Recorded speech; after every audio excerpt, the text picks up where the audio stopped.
वहाँ पर कोई है। कौन है वहाँ? मार देगा हमें वो। उस कमरे में काला साया है। वो देखो कोई गुजरा। I can feel someone breathing.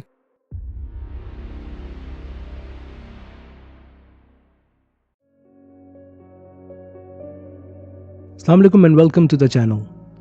मेरा नाम है RHL और मैं आपके लिए खौफनाक हॉरर कहानियाँ लेकर आता हूँ। निडर होना अच्छी बात है, पर इतना भी निडर नहीं होना चाहिए कि हम किसी ऐसी मखलूक को चैलेंज कर दें जो हमें नज़र नहीं आती। आज की कहानी हमें शाहिद ने सऊदीया से भेजी है और ये वाक़या उसके एक सऊदी दोस्त के साथ हुआ था, जो कि कैंपिंग करने अपने दोस्त के साथ सहरा गया था, जहां उन्होंने जिन्नात को चैलेंज किया और उसके बाद जो उनके साथ हुआ वो नाकाबिल यकीन है। उसे जानने के लिए इस वीडियो को आखिर तक ज़रूर देखना। इस कहानी को मैं उसके सऊदी दोस्त के पर्सपेक्टिव से नरेट करूँगा। पर शुरू करने से पहले अगर चैनल पर पहली बार आए हो तो चैनल को सब्सक्राइब कर दो। यार 70% लोग वीडियोस देखते हैं पर सब्सक्राइब नहीं करते हैं। यार कर दिया करो, इससे हम जैसे नए चैनल्स को मोटिवेशन मिलती है।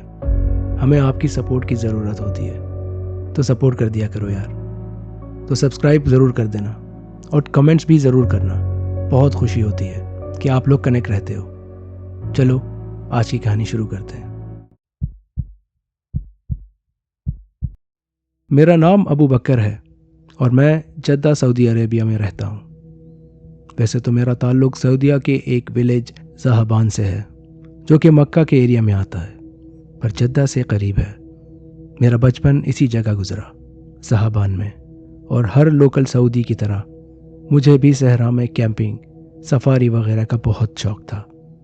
मैं अक्सर अपनी फैमिली या दोस्तों के साथ मैं 1 या 2 बार सहरा में कैंपिंग के लिए जाता था और हम हमेशा सहरा में काफ़ी डीप जाते थे, काफ़ी दूर।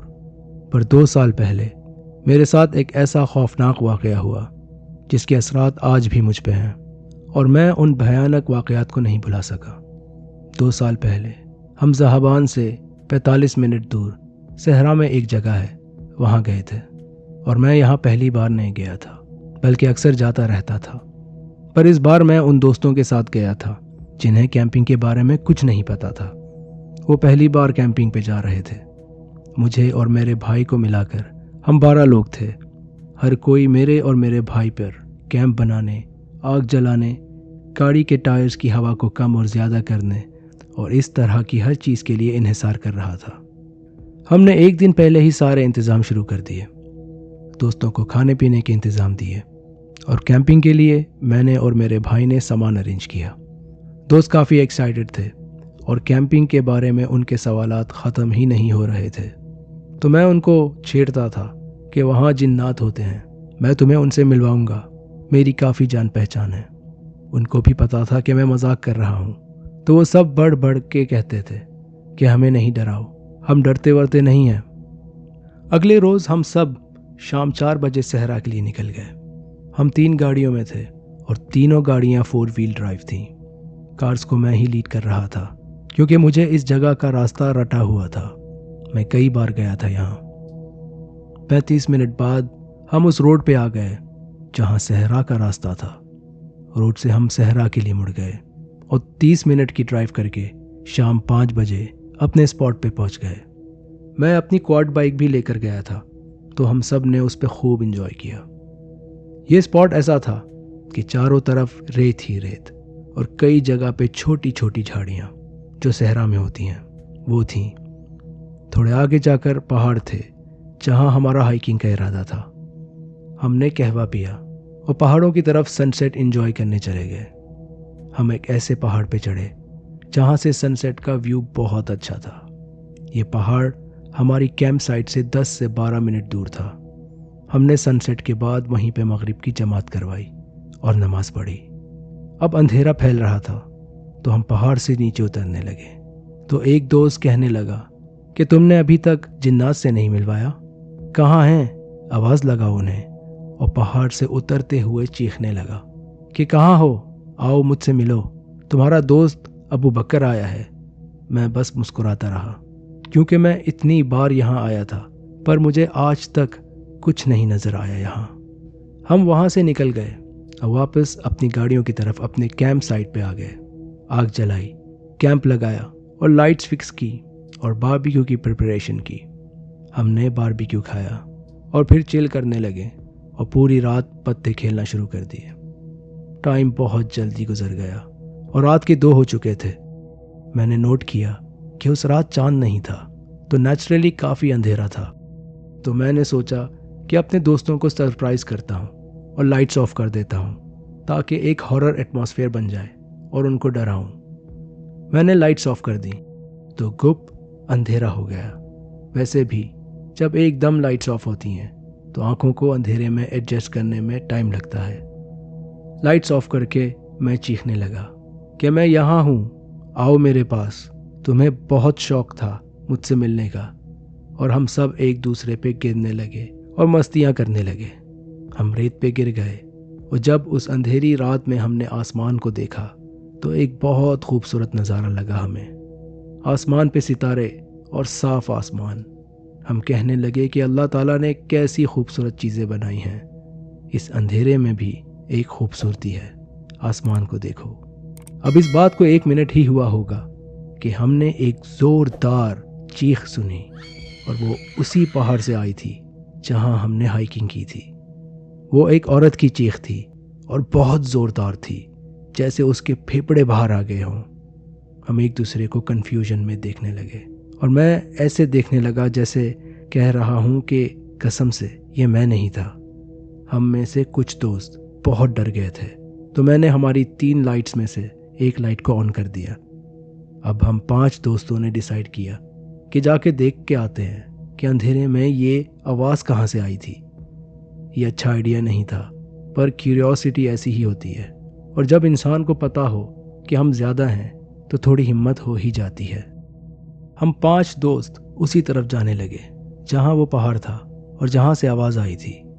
अब हमें चलते हुए 5 मिनट ही हुए होंगे कि हमारे लेफ्ट पे एक छोटा सा हिल आया, छोटी सी पहाड़ी, और हमें वहाँ ऐसा महसूस हुआ कि शायद किसी बिल्ली का साया है। हमने अपनी लाइट्स उस जगह मारी तो वहाँ कोई नहीं था। अब हमारे लिए इतना ही काफ़ी हो जाना चाहिए था कि कुछ ठीक नहीं है, पर हम मज़ीद तजस्सुस में उस हिल की तरफ गए और मैं और एक और दोस्त उस हिल पर चढ़े। चारों तरफ सन्नाटा था, अंधेरा, वो भी सहरा का, और आगे काले पहाड़। अब हम दोनों नीचे उतरने लगे तो आधे हिल पे ही आए होंगे कि मेरा जो दोस्त मेरे साथ चढ़ा था वो फिसलता है और आगे नीचे गिर जाता है। हम सब जोर से हंसने लगे और उसका मजाक उड़ाने लगे तो वो कहता है कि मुझे किसी ने धक्का दिया है। बताता चलूं कि ये वही दोस्त था जिसने कहा था कि जिन कहाँ हैं। वो चीखता जा रहा था कि मुझे किसी ने धक्का दिया है और हम उसका मजाक उड़ाते रहे कि जिन ने दिया होगा। वो कपड़े झाड़ कर उठा और कहने लगा मैं आगे नहीं जा रहा हूँ। तो हम उसका हाथ पकड़कर कहते हैं कि आगे नहीं चलना तो पीछे चले जाओ, मगर सोच लो अकेले जाना पड़ेगा। तो वो बड़बड़ाता हुआ हमारे साथ ही चलता है और हम आगे बढ़ते हैं उसी पहाड़ की तरफ जहाँ हमने हाइकिंग की थी। अब 2-3 मिनट ही हुए होंगे कि वो दोस्त एकदम चीखता है। उसकी चीख से हम डर जाते हैं और पूछते हैं कि क्या हुआ है। तो वो बताता है कि मेरे कान के पास कोई फूंक मार के गया है। इस बार हम भी गुस्सा होते हैं कि तुम खुद भी डर रहे हो और हमें भी डरा रहे हो। तो वो कहता है कि वल्लाही मैं सच कह रहा हूँ। अब हम भी सोच में पड़ जाते हैं कि अगर ये सच कह रहा है, जो कि उसकी हालत से लग भी रहा था, तो आगे जाना बेहतर नहीं होगा। बाकी दोस्त भी कहते हैं कि वापस चलते हैं। तो हम वहाँ से वापसी के लिए पलट जाते हैं।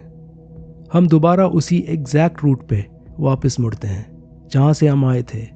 हमारे कदमों के निशान भी वहाँ थे, तो हम उन्हें भी फॉलो कर रहे थे।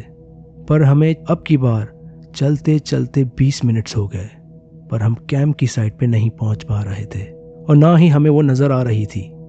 मैंने अपने दोस्तों को जो कि कैंप पे थे उनको कॉल करने की भी कोशिश की, पर सिग्नल नहीं थे।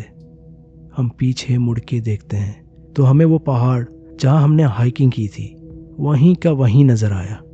हमें 20 मिनट्स चलते हुए हो गए थे, पर ऐसा लग रहा था हम वहीं के वहीं हैं। अब हम थोड़ा पैनिक हुए और रेत पे तेज तेज चलने लगे। हमारे कदमों की आवाज़ें ज़ोर ज़ोर से रेत से टकरा के आ रही थीं कि हमें अब महसूस हुआ कि हमारे कदमों की आवाज़ों के अलावा यहाँ और भी कदमों की आवाज़ें आ रही हैं। हम रुके तो वो आवाज़ें भी रुक गईं।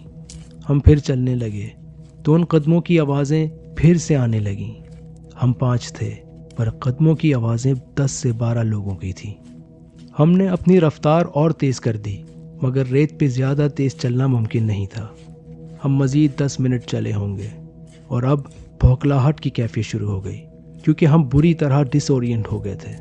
हम जब कैंप से यहाँ के लिए आए थे तो 5 मिनट ही चले थे और अब 30 मिनट हो गए थे और हम वापस पहुँच ही नहीं पा रहे थे और हमारे कदमों के निशान रेत में ख़त्म ही नहीं हो रहे थे जिन्हें हम फॉलो कर रहे थे। हमने अल्लाह का नाम लिया और डरते डरते पीछे मुड़े और उस पहाड़ पे नज़र डाली तो हम देखते हैं कि वो पहाड़ अब थोड़ा डिस्टेंस पे है पर उस पे कोई लंबा शैडो साया खड़ा था। वो साया बहुत लंबा था और इंसानी नहीं था क्योंकि उसके हाथ बहुत लंबे थे और ऐसा लग रहा था जैसे उसका सर ही नहीं है। हमारी फ्लैश लाइट इतनी स्ट्रांग नहीं थी कि वहाँ तक पहुँचती तो हमने घबराहट में अल्लाह का नाम लेते हुए दौड़ लगा दी। हम भागने लगे और हम पांचों को लगा कि कोई हमारे पीछे भाग रहा है। हमने अपने कदमों की आवाज़ों के साथ और कदमों की भागने की आवाज़ें भी आ रही थी पर हम रुके नहीं। 7-8 मिनट बाद हमें अपनी गाड़ियाँ और वो लाइट जो मैंने ऑन की थी वो नज़र आई तो हम उस तरफ भागकर अपने कैंप पे आखिरकार पहुँच गए। मैं और मेरे चारों दोस्त पूरी तरह काँप रहे थे, हाँप रहे थे। हमने अपने दोस्तों से पूछा जो कैंप पे थे कि तुम में से कोई उस पहाड़ पे गया था अभी? तो वो कहने लगे कि हमें तो लगा कि तुम में से कोई पहाड़ पे चढ़ा होगा। हमारी सारी एक्साइटमेंट ख़त्म हो गई थी और मैंने कहा कि यहाँ कुछ सही नहीं है, यहाँ से चलना चाहिए। अब हमने अपना सामान पैक किया कि यहाँ से निकलते हैं। सामान पैक करते वक्त हम फिर उस पहाड़ को देखते हैं तो हमें फिर वो साया नज़र आया पर इस बार वो नीचे बैठ गया जैसे छुप रहा हो। कैंप पे दोस्तों ने कहा कि वल्लाही ये जिन है और हमने उस दोस्त की तरफ मुखातिब होकर कहा कि तुमने उनको चैलेंज किया था। उसकी तो हालत बुरी तरह ख़राब हो गई और फिर हमारे देखते ही देखते वो साया बिल्ली की फॉर्म में तब्दील हुआ और वो बिल्ली उसी पहाड़ की चोटी पे भागने लगी। मैं उस पहाड़ पे कई बार जा चुका था पर ऐसा कभी नहीं हुआ था जो आज मैं देख रहा था। ये वाकई हमारे दोस्त की हमाकत का नतीजा था। हमारा प्लान फजर तक रुकने का था पर रात के 3 बजे ही हमने यहाँ से जाने में ही बेहतरी समझी। सोचा कि इससे ज़्यादा यहाँ रुकना ठीक नहीं होगा और यहाँ से चलने में ही बेहतरी है। सामान जब पैक हो गया तो मैंने टायर्स में हवा भरी और हम वापस जाने के लिए जब गाड़ी में बैठने लगे तो हमें भागने की आवाज़ें आईं। तो हम उसी पहाड़ की तरफ देखते हैं तो ऐसा महसूस होता है जैसे अब वो बिल्ली पहाड़ से उतरकर तेज़ी से हमारी तरफ भागती हुई आ रही है। हम फौरन गाड़ियों में बैठते हैं और वहाँ से तेज़ी में निकल जाते हैं। जैसा कि मैंने पहले भी कहा था कि हम 3 गाड़ियों में थे तो मैं अपनी गाड़ी सबसे आगे चला रहा था क्योंकि वापसी का रास्ता सिर्फ मुझे पता था। आगे जाकर कुछ पहाड़ियाँ थीं जिन्हें मैंने निशानी बनाया हुआ था कि उनको क्रॉस करने के बाद मेन रोड के लिए सिर्फ 17 मिनट ही रह जाएंगे। अब यहाँ से आगे अजीब वाक़यात शुरू हो गए। मैंने उन पहाड़ियों को क्रॉस किया और अब मुझे पता था कि सीधे रूट पे 17 मिनट बाद खुला रोड आ जाएगा। मैं गाड़ी चलाता गया पर मैंने फिर दोबारा उन्हीं पहाड़ियों को क्रॉस किया। मेरे हवास अजीब होने लगे कि मैंने इन पहाड़ियों को दोबारा कैसे क्रॉस किया, ये तो पीछे रह गई थी। मैं गाड़ी आगे चलाता गया तो वो पहाड़ियाँ तीसरी बार फिर आईं और मैंने उन्हें तीसरी बार फिर क्रॉस किया और इस तरह मैंने उन पहाड़ियों को 6 बार क्रॉस किया। मेरे होश व आवाज़ उड़ गए। ना मोबाइल के सिग्नल थे, ना इंटरनेट, बिल्कुल सन्नाटा और गुप अंधेरा। चारों तरफ सिर्फ पहाड़, सहरा और झाड़ियाँ और जो पीछे हमने देखा था। और अब जो अजीब सा हो रहा है, मेरा दिमाग बिल्कुल बंद हो गया था। मैंने गाड़ी रोकी और अपने भाई को कहा कि अपनी गाड़ी पे हमें लीड करे। मेरे भाई ने अगले 15 मिनट हमें लीड किया और आगे चलते चलते हमारे सामने एक पहाड़ आ गया जिससे हमारा रास्ता ब्लॉक हो गया। अब हम देखते हैं तो हमारे चारों तरफ पहाड़ ही पहाड़ हैं, जैसे इन पहाड़ों के बीच हम घिर गए हों। ये सब जो हमारे साथ हो रहा था बहुत खौफनाक था। हमने अल्लाह का नाम लेना शुरू कर दिया, जिक्र व अस्कार शुरू कर दिए। हमारे सर भारी थे और आंखें इतनी भारी थीं कि कभी भी बंद हो जाएंगी। हमने गाड़ियां वी शेप में खड़ी की कि हम एक दूसरे को गाड़ियों में देख सकें। हम कुछ दोस्त गाड़ी से उतरे और कहने लगे कि वल्लाही ये सब बहुत अजीब है, या तो हम भटक गए हैं या हम वो देख रहे हैं जो हमें दिखाया जा रहा है। अब हमें कदमों की आवाज़ें आती हैं, हमारे कान उस तरफ मुतवज्जह होते हैं। गाड़ी में बैठे दोस्त कहते हैं, श्श, ये आवाज़ें सुनो। महसूस हो रहा था कि हमारी गाड़ियाँ जो कि वी शेप में पार्क थीं, उनके चारों तरफ कुछ लोग चक्कर लगा रहे हैं। हम चुपचाप कदमों की आवाज़ें सुनते रहे और एक दूसरे को शौक में देखते रहे। हम उन कदमों की आवाज़ों को फॉलो करते रहे, वो एंटी क्लॉकवाइज चल रहे थे। अब जब हमारी नज़रें उनको फॉलो करते करते पहाड़ की तरफ पड़ी तो पहाड़ के नीचे हमें कुछ लोग बैठे दिखाई दिए। उनकी आंखें चमक रही थीं और उनके हाथ उसी तरह लंबे लंबे थे जिस तरह पीछे पहाड़ पे हमने साए को देखा था। हम गाड़ी में बैठने के लिए आगे बढ़े तो हमारे एक दोस्त ने आवाज़ लगाई, या जिन्नी, हम किसी को नुकसान पहुंचाने नहीं आए, हमें जाने दो, हम यहाँ से चले जाएंगे। हमारा किसी को नुकसान पहुंचाने का या किसी का मजाक उड़ाने का कोई मकसद या इरादा नहीं था। ये कहकर हम गाड़ी में बैठ गए और अपनी गाड़ियों में तेज़ आवाज़ में हमने तिलावत लगा दी। अब हम बस वेट करते रहे कि वो मखलूक आगे क्या करती है, क्योंकि हम तो कुछ कर ही नहीं सकते थे। वापस मुड़ के जाते तो डर था कि कहीं सहरा में मज़ीद गुम ना हो जाए, और हम तो अपने हिसाब से सही ही आए थे। थोड़ी देर बाद हमने दोबारा पहाड़ को देखा तो वहाँ कोई नहीं था। हमने तिलावत की आवाज़ हल्की की और सुनना चाहा कि कदमों की आवाज़ें आ रही हैं या नहीं, तो कोई आवाज़ नहीं थी। हमने डिसाइड किया कि अल्लाह का नाम लेकर वापस ही चलते हैं और दोबारा उन्हीं पहाड़ियों की तरफ से घूमते हैं जिन्हें मैंने निशानी बनाया हुआ था। हमने गाड़ियाँ वापस ली और वहाँ से दोबारा उसी रास्ते पे निकल गए जहाँ वो पहाड़ियाँ थीं। हम उन पहाड़ियों पे पहुँचते हैं और अब डिसाइड करते हैं कि यहाँ से दोबारा रूट लगाते हैं और खुले रोड की तरफ निकलते हैं।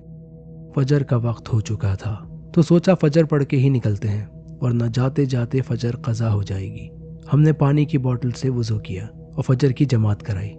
जमात मैंने ही लीड की थी, तो दूसरी रकात में जब मैंने सूरह फातिहा ख़त्म की तो मुझे अपने दोस्तों के अलावा भी आमीन कहते हुए और आवाज़ें आईं।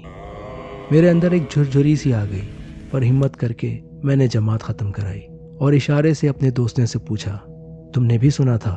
तो वो सब हाँ में सर हिलाते हैं, पर डर के मारे कुछ बोलते नहीं। हम गाड़ियों में बैठकर वहाँ से निकल जाते हैं और सहरा के एक किनारे पे गाड़ी पार्क करके वेट करते हैं कि जब रोशनी हो जाएगी तब निकलेंगे, ताकि फिर से ना खो जाएं। हमारी आंख भी लग जाती है और जब आंख खुलती है तो मैं दोबारा से रूट कैलकुलेट करता हूँ और निशानियों को फॉलो करके वहाँ से लीड करता हूँ। मुझे पूरा यकीन था कि ये वही रास्ता था जो मैंने रात को लिया था, पर अब की बार वहाँ कोई पहाड़ नहीं थे। हम खुले रोड पे आ जाते हैं और घर की तरफ चले जाते हैं। रास्ते में मेरे वालिद का फ़ोन आता है। वो बहुत घबराए हुए होते हैं कि तुम कहाँ हो? तो मैं उनको कहता हूँ कि मैं घर आ रहा हूँ और आके आपको तफसील से बताऊँगा। तो वो कहते हैं तुम्हें घर से निकले हुए 24 घंटे से भी ज़्यादा हो गए हैं। हम 12 लोग उस सहरा में 24 घंटे से ज़्यादा रहे, पर हमें इसका अंदाज़ा भी नहीं था।